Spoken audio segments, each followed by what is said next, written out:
¿Qué me falta? La frontera Canadá-Estados Unidos. El problema es meter gente en Canadá, porque meter docenas y docenas de personal soviético a Canadá era mucho más difícil, porque Canadá finalmente también es parte del Reino Unido. Así que, no, parte de la Mancomunidad Británica de Naciones. Es más difícil y es menos porosa.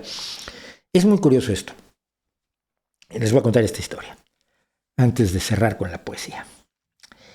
Hace muchos años yo he sido amigo de muchos veteranos de la guerra de Vietnam. Algunos de ellos verdaderamente espectaculares. Me acuerdo de mi amigo el Loco Patterson, que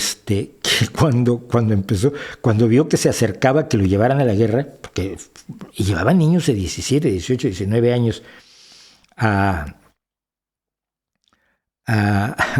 la guerra, se puso a aprender vietnamita. Lo único que se le ocurrió al Loco Patterson fue aprender vietnamita. Porque él primero empezó a tener lo que llamaban los retrasos por estudios. Bueno, yo estoy en la universidad, estoy estudiando mi carrera, no me pueden meter al ejército, vale. Y así de los 19 a los 26 años estuvo haciéndose tonto, 24 años por ahí.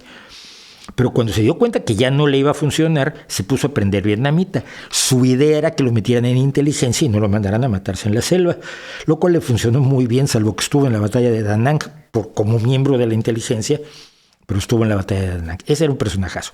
Yo conocí otro que era muy peculiar porque fue de los primeros veteranos de guerra de Estados Unidos que regresaron a Estados Unidos y que la gente en la calle les escupía la cara y les preguntaba cuántos niños habían matado. Porque aunque efectivamente se cometieron enormes atrocidades, como en todas las guerras, y de manera muy especial algunas en Vietnam, sobre todo con cosas como el napalm, no todos los soldados que estaban allí eran asesinos y bestias brutales.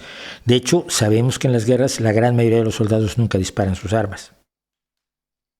Es un dato psicológico importantísimo para entendernos y entender cómo nos denigramos como especie. Entonces, regresó y se dio cuenta sobre todo que había millones de jóvenes que tenían mi edad en aquel entonces, el que tenía yo cuando me puse a la guerra de Vietnam, 17, 18 años. No sabes ni limpiarte el trasero debidamente y te van a mandar a matar gente al otro lado del mundo.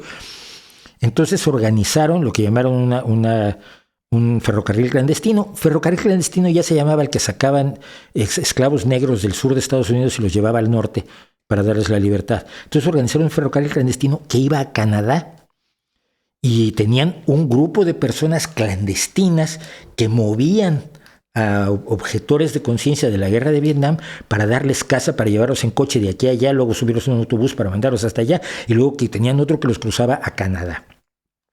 Pero Canadá tenía abiertas sus fronteras a los objetores de guerra estadounidenses. Está cuajado Canadá y cuando yo estuve allá en la boda de mi hija, conocí a 3 o 4 veteranos, que no son veteranos de la guerra de Vietnam porque huyeron a Estados Unidos y ahora tienen 75 años y se han quedado en Canadá felices de la vida. Y yo tuve conversaciones interesantísimas con varios de ellos. Pero más que nada la frontera de Canadá fue porosa durante la guerra de Vietnam para eso, para que los chavales huyeran de que los iban a mandar. Te mandaban con 6 semanas de entrenamiento básico, te mandaban a la guerra en la selva vietnamita contra unos señores que estaban defendiendo su tierra, a su familia y su futuro.